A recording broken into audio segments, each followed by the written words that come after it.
Hello viewers, welcome to filmi craft. நான் உங்கள் அருண்.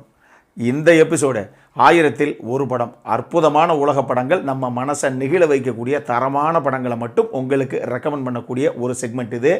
அதனால் இந்த எபிசோடுடைய வீடியோஸ் வந்தது அப்படின்னா எந்த காரணத்தை கொண்டு மிஸ் பண்ணாதீங்க. நிச்சயமாக ஏதோ ஒரு விதத்தில் அந்த படம் உங்களை ஒரு பெரிய தாக்கத்தை உண்டு பண்ணியே ஆகும். அப்படி இந்த எபிசோடில் நம்ம பார்க்க போகிற படம் 2002 ஒரு எமோஷனல் டச் ட்ராமாவாக வெளியான ட்வின் சிஸ்டர்ஸ். இப்போது இந்த படத்துடைய ஒன்லைன் ஸ்டோரி என்ன அப்படின்னு நம்ம பார்த்துடலாம். ஒருத்தர் மேலே ஒருத்தர் உயிரையே வச்சிருக்கிற ரெட்டை பிள்ளைங்களான ஒரு சகோதரிகள்.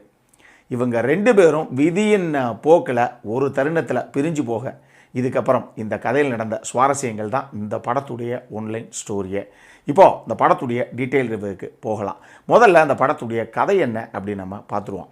இந்த படத்துடைய கதைக்கிழமை 1925 அப்படிங்கிற காலகட்டத்தில் ஆரம்பிக்கிறதாகத்தான் காமிக்கப்பட்டிருக்கு.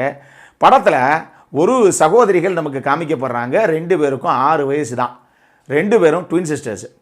இவங்க ரெண்டு பேருக்கும் அப்பா மட்டும்தான், அம்மா கிடையாது. இந்த ரெண்டு பிள்ளைகளுமே பேசிக்காக ஜெர்மனி நாட்டை சேர்ந்த பிள்ளைங்க தான். அப்பா ஓரளவுக்கு ஒரு மிடில் கிளாஸ் குடும்பம் அப்படின்னு வச்சுக்கோங்களேன். அவர் இந்த ரெண்டு பிள்ளைங்க மேலேயும் உயிரையே வச்சுருக்காரு. அந்த அளவுக்கு தாங்கி தனக்கிட்டு அப்படி வளர்க்குறாரு தான் பிள்ளைங்களை பாசத்தை கொட்டி. இந்த ரெண்டு பிள்ளைங்களும் ஒருத்தர் மேலே ஒருத்தர் உயிரையே வச்சிருக்கிற சகோதரிகளாகத்தான் அப்போ வரைக்கும் எப்பயுமே காமிக்கப்படுறாங்க. இந்த ரெண்டு பிள்ளைகளை பொறுத்தளவுக்கு இவங்க ஒன்றா விளையாடுறது, பியானோ வாசிக்கும் போது கூட ஒன்றாவே பியானோ வாசிக்கிறது, அப்படி இப்படின்னு தங்கத்தொட்டில் தான் போட்டு வைப்பா தாளாட்டுறாப்புல. அப்படி வளரக்கூடிய இந்த பிள்ளைங்க ஒரு தருணத்தில் இந்த ரெண்டு பிள்ளைங்களும் ஒரு ரூமில் நைட்டு தூங்கிக்கிட்டு இருக்காங்க. அப்போ திடீர்னு இந்த அந்த பெட்ரூமுடைய வாசல் நின்று இவங்க அப்பாவுடைய சொந்தக்காரங்க இருக்காங்கல்ல, அவங்க எல்லாரும் வீட்டுக்கு வந்திருக்காங்க. அதில் ரெண்டு சொந்தக்கார குரூப்பு ரெண்டும் பேச ஆரம்பிக்குதுங்க. இங்கே பாரு, இந்த பிள்ளையை நான் எடுத்துக்கிறேன், அந்த பிள்ளையை நீ எடுத்துக்க, ரைட்டா அப்படின்னா. அதில் இன்னொரு ஆள் சொல்கிறாரு, இங்கே பாரு, ஐயோ அந்த பிள்ளை ஏதோ இருமிக்கிட்டு இருக்குப்பா, எதுவும் நோயோ நோவோ தெரில, அதனால் அந்த பிள்ளையை நான் எடுத்துக்கிறேன், நீ இந்த பிள்ளையை எடுத்துக்கா அப்படிங்கிறாரு. நமக்கு ஒன்றும் புரியல. ஏன்பா அவங்க அப்பா என்ன பண்ணிக்கிட்டு இருக்காரு, இவங்களா என்னமோ இந்த பிள்ளையை நான் தூக்கிறேன், அந்த பிள்ளையை நீ தூக்கிறேங்கிறாங்க.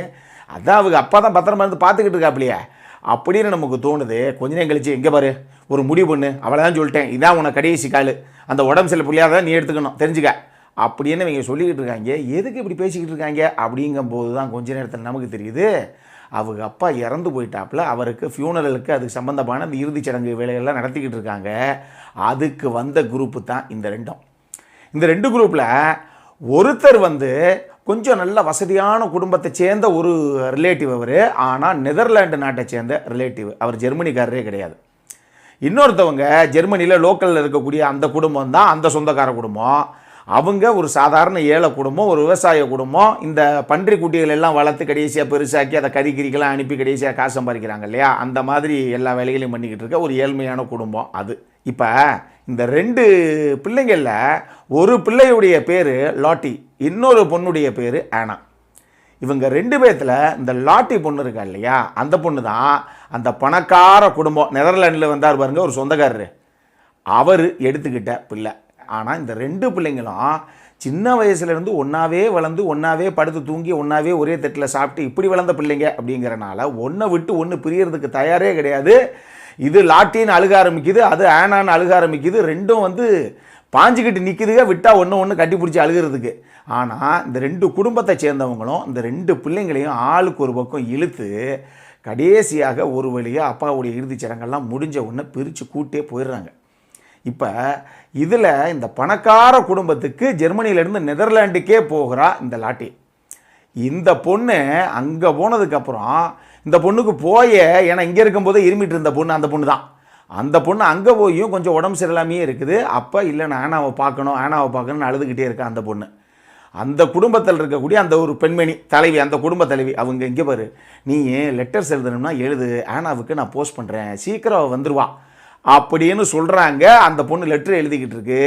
இதே நேரத்தில் இந்த பக்கம் இந்த ஏழை வீட்டில் கூப்பிட்டு போனாங்களே ஆனா, இந்த பொண்ணுடைய நிலைமை என்னடா அப்படின்னு கேட்டால், போன உன்னையே இந்த பிள்ளைய கிட்டத்தட்ட நம்ம வேலைக்காகத்தான் வீட்டுக்கே கூப்பிட்டு வந்த மாதிரி அந்த வீட்டில் வளர்க்குறாங்க பாருங்க அந்த பன்றி குட்டிகள் எல்லாம், அதுக்கெல்லாம் நீ சாப்பாடு வையே, தண்ணியை வையே அப்படின்னு அவங்க உயிர் எடுக்கிறாங்க. கிட்டத்தட்ட கொத்தடிமை மாதிரி தான் இந்த பிள்ளை அந்த ஏழை வீட்டில் வளருது.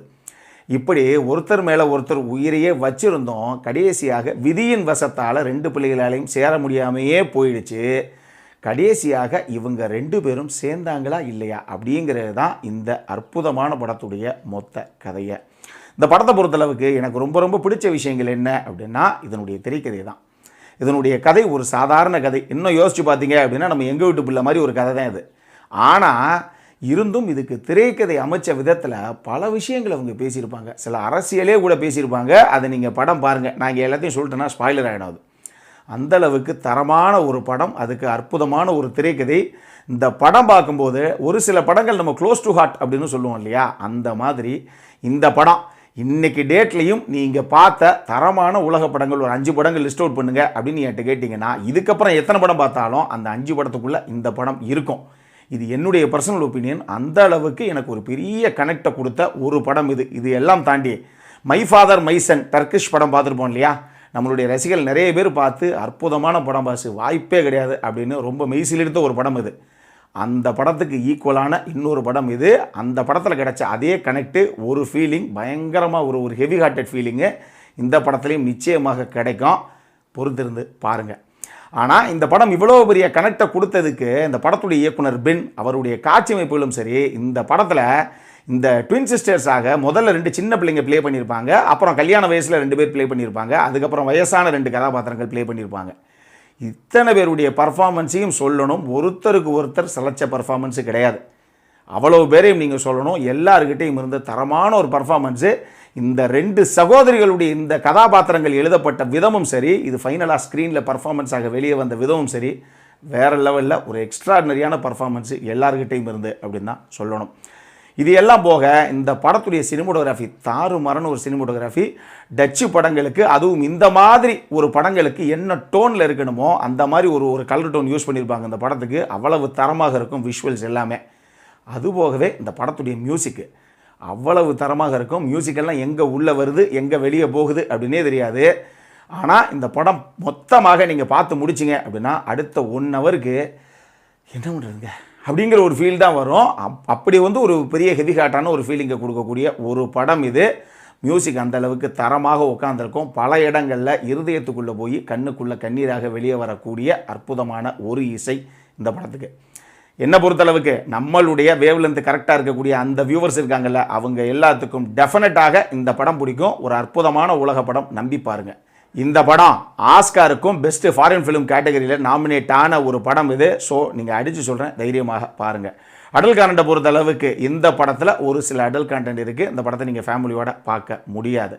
இந்த படத்துடைய யூடியூப் லிங்க்கு நான் கீழே டிஸ்கிரிப்ஷனில் விடுறேன்.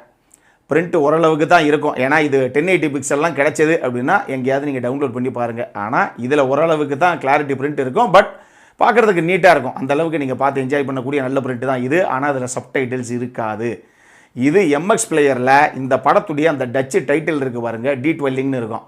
அதை போட்டு நீங்கள் அங்கே சர்ச் பண்ணிங்கன்னா உங்களுக்கு இங்கிலீஷ் சப்டைட்டில்ஸ் அங்கே அவைலபிளாக இருக்கும். போட்டு டவுன்லோட் பண்ணி என்ஜாய் பண்ணுங்கள். இந்த படத்திற்கு ஃபில்மிகிராஃப்ட் கொடுக்கக்கூடிய ரேட்டிங் 7.75 அவுட் ஆஃப் 10. இப்போது நம்மளுடைய அடுத்த செக்மெண்ட்டான இன்ட்ரெஸ்டிங் ஃபேக்ட்ஸ் அபவுட் தி மூவிக்கு போகலாம்.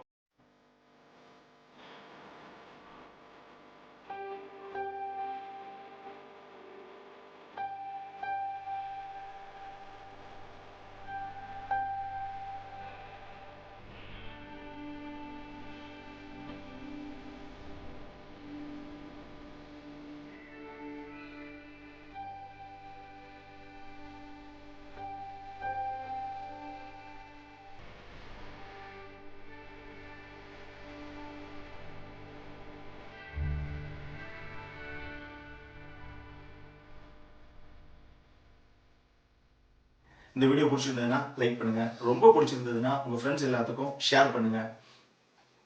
உங்களுடைய கருத்துக்கள் ஏதாவது இருந்தது அப்படின்னா கீழே இருக்க கமெண்ட் செக்ஷனில் எங்களுக்கு தெரிவிங்க. வீடியோவை க்ளோஸ் பண்ணுறதுக்கு முன்னாடி சப்ஸ்கிரைப் பண்ணுங்கள். சப்ஸ்கிரைப் பண்ணும்போது பக்கத்தில் இருக்க நோட்டிஃபிகேஷன் பெல் ஐக்கானையும் கிளிக் பண்ணுங்கள். அப்போ தான் எங்களுடைய வீடியோஸ் எல்லாம் உங்களை ஆன் டைம் வந்து சேரும். இதே மாதிரி இன்னொரு வீடியோவோட அடுத்த முறை உங்களை சந்திக்கிற வரைக்கும் it is Arun signing off. By.